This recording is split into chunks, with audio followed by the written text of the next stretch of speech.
मैं मुझे इकबाल मेट्रो सेन पाकिस्तान के साथ इस वक्त मौजूद हूँ कराची प्रेस क्लब में। आए चलते हैं कराची बिजनेस कमेटी के प्रेस कॉन्फ्रेंस में और लोगों तो इस तरह से ना करें, छोटे ताजरों को उनका हक दें। छोटे ताजरों के जो मसाइल हैं वो चैम्बर में बैठ के हल करें। आज कराची में जो इतनी ताजिर तंजीमें बनी इसीलिए बनी कि चैम्बर में उनके मसाइल हल नहीं हो रहे हैं। ये हो रही थी, हम डीजीटीओ के अंदर में शुरू दिन से ही जा रहे थे और बड़े फैसले हमारे हक में आते रहे थे।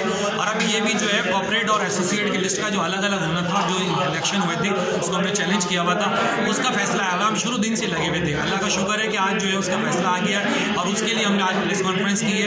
अब डीजीटीओ के फैसले के मुताबिक कराची चैम्बर के इलेक्शन जो है वो नील एंड के लिए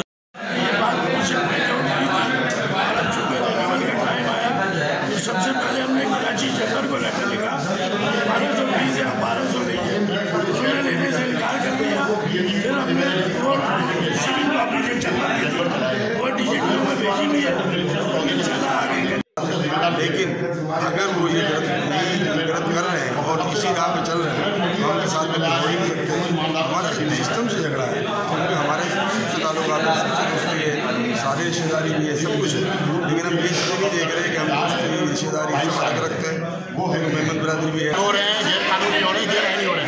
आज वो बात 6 माह लग गए हमें ऑर्डर लाने में, क्योंकि जो असर रसूल अपना इस्तेमाल कर रहा था जुबैर मोदी वाला, वो आपके सामने है कि हमको कानून पे अमल कराने में, कानूनी ऑर्डर लाने में 6 माह लग गए। और 6 माह में 12 सफ़े का जो ऑर्डर है उसमें आप देख लेंगे डीजीटीओ ने हर चीज़ दूध का दूध पानी की पानी कर दी है कि चैम्बर कहाँ कहाँ गलत कर रहा है।